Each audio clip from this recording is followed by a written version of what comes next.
तुम जानते हो, मुझे लगता है कि मैं जिंदगी में बहुत अच्छा कर रहा हूँ। मैं आज अपना टेस्ट फेल हो गया, लेकिन कोई बात नहीं। आइंस्टीन भी फेल हुआ था और वो तो जीनियस बन गया। अच्छा, सच में? तो अब तुम और आइंस्टीन एक ही श्रेणी में हो। क्यूट है, लेकिन नहीं, यह सबसे ज्यादा गलत समझी जाने वाली कहानियों में से एक है। लोगों को कहना बहुत पसंद है, आइंस्टीन स्कूल में फेल हुआ था, जैसे ये खराब नंबरों के लिए कोई जादुई छूट हो।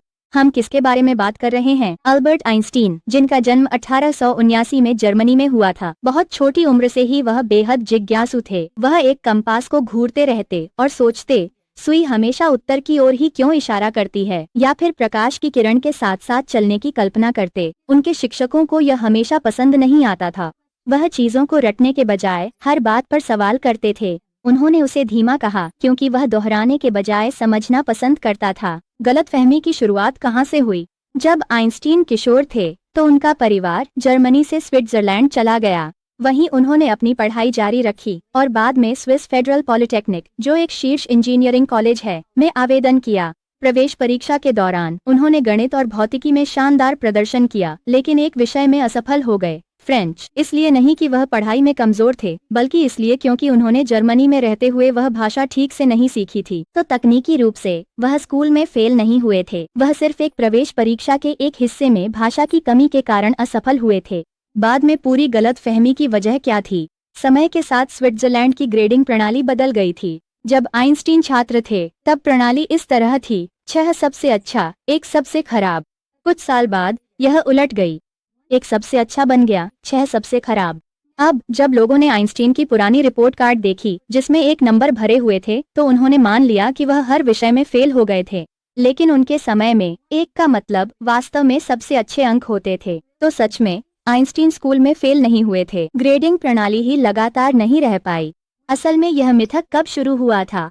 करीब 1905 की शुरुआत में, जब आइंस्टीन ने सापेक्षता का सिद्धांत प्रकाशित किया और अचानक प्रसिद्ध हो गए।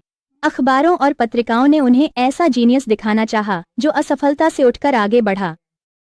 उन्होंने उनके अतीत की पड़ताल शुरू की और वे कम अंक ढूंढ निकाले।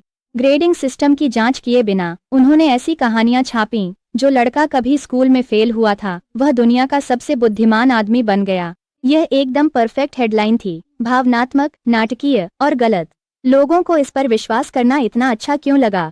क्योंकि यह प्रेरणादायक है। यह हमें महसूस कराता है कि सबसे महान दिमागों ने भी कभी संघर्ष किया था। यह एक दूर के जीनियस को किसी अपने जैसा बना देता है। अगर आइंस्टीन फेल हो सकते हैं तो शायद मेरे खराब नंबर भी मुझे परिभाषित नहीं करते। यह एक खूबसूरत संदेश है, बस गलत तथ्य पर आधारित है। आखिर आइंस्टीन कैसे बने?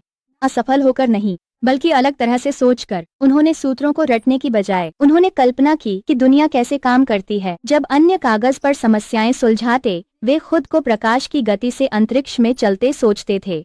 उन्होंने कहा था, मैं बहुत बुद्धिमान नहीं हूँ, बस समस्याओं के साथ अधिक समय बिताता हूँ। इसी तरह उन्होंने वह खोजा जो कोई और नहीं देख सका। तो असल में वे असफल नहीं हुए थे। वो बस